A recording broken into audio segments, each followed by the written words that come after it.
Você já se perguntou por que ser de esquerda é uma forma de autoenganação? Vamos fazer uma viagem ao passado para descobrir a origem dessa ideologia maligna. A divisão entre a direita e a esquerda política começou com os jacobinos durante a Revolução Francesa.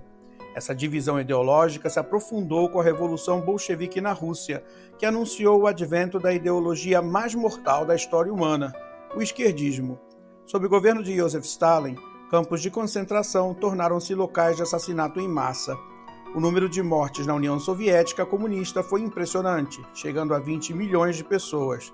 Mas o derramamento de sangue não parou por aí. Na China, sob a bandeira do esquerdismo, 65 milhões de vidas foram ceifadas. Vietnã, Coreia do Norte e Camboja também sofreram com o esquerdismo, cada um perdendo 2 milhões de vidas. Mas as vítimas do comunismo não foram apenas aquelas que enfrentaram esquadrões de fuzilamento ou morreram nos campos de trabalho. O aborto, que ceifou inúmeras vidas em todo o mundo, encontrou seu primeiro respaldo legal em um regime de esquerda.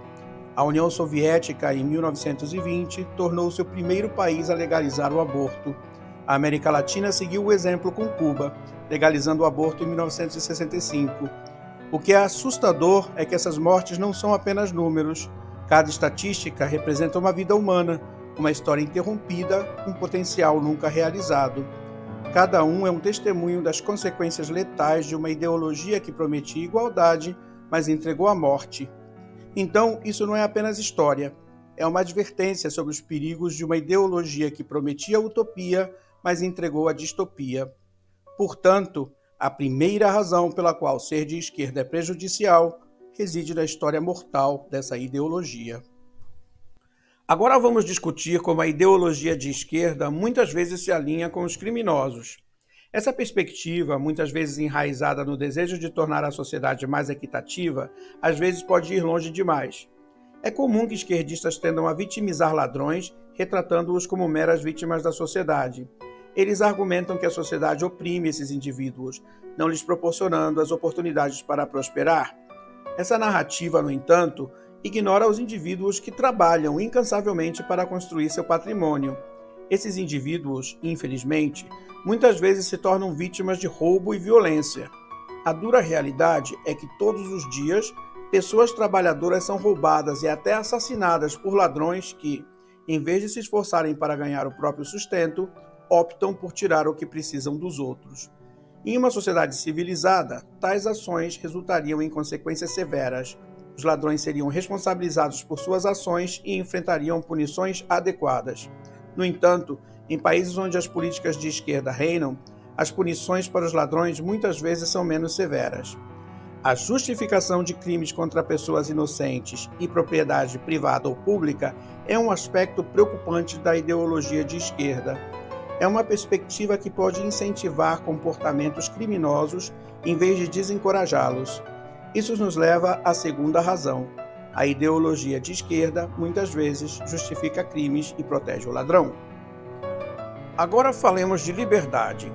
Imagine um mundo onde sua capacidade de expressar seus pensamentos, sua liberdade de expressão é sufocada, onde seu espírito empreendedor é suprimido e sua liberdade de construir riqueza é restrita.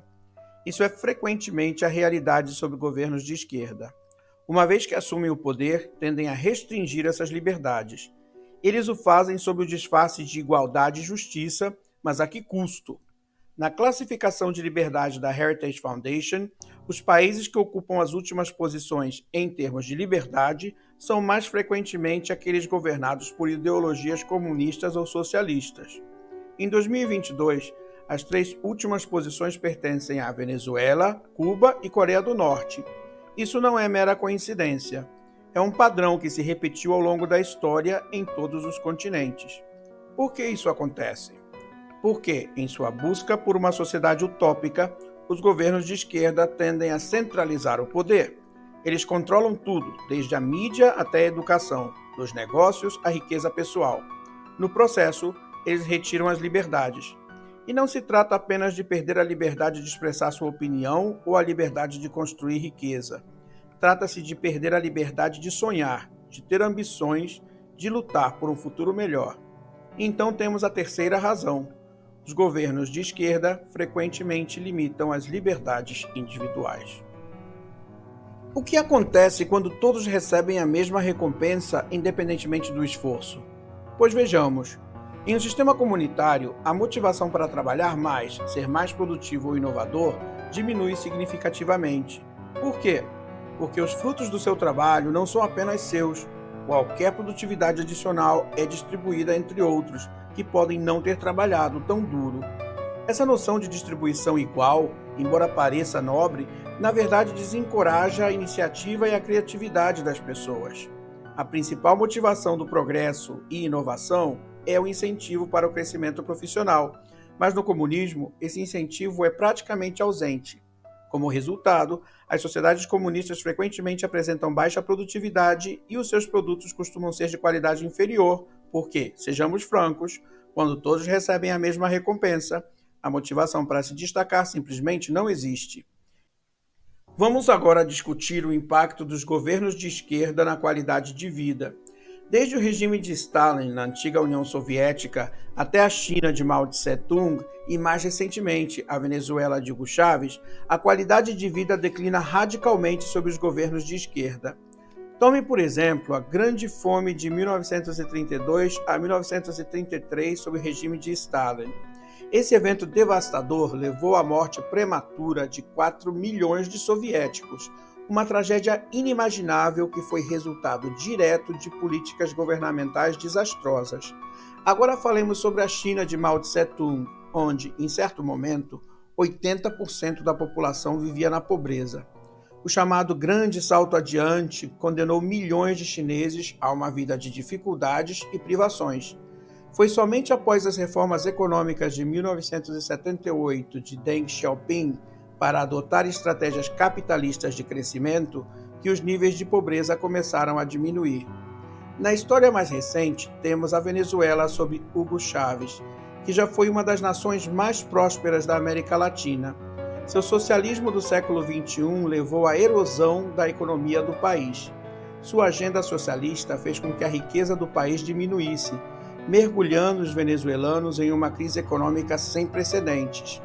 Esses exemplos não são anomalias, mas sim a norma devastadora sobre os governos de esquerda.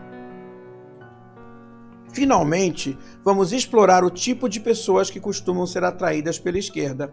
É um estudo fascinante da natureza humana, de como é fácil culpar os outros quando as coisas dão errado. Os esquerdistas costumam atribuir seus próprios fracassos a fatores externos abstratos. Nunca é sobre suas deficiências pessoais ou falta de esforço. Não. É sempre culpa da sociedade, do capitalismo ou de uma suposta falta de oportunidades. Esse jogo de culpas, sem responsabilidade pessoal por nada, é uma característica chave da mentalidade da esquerda.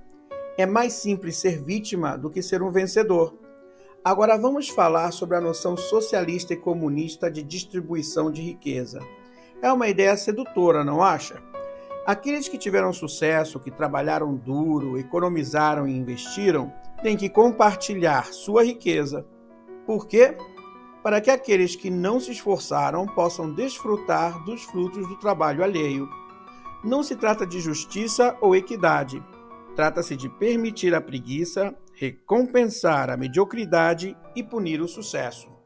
Em essência, o esquerdismo torna-se um refúgio para os que não estão dispostos a se esforçar pelo sucesso e preferem parasitar as conquistas dos outros.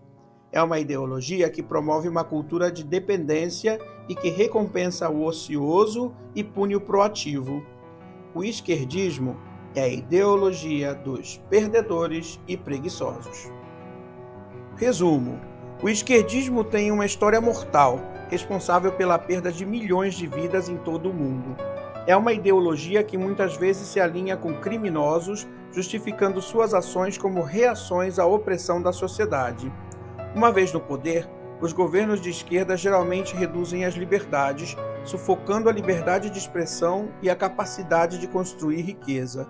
Os princípios do comunismo desencorajam a produtividade e a inovação, promovendo a distribuição igualitária de riqueza, independentemente do esforço individual.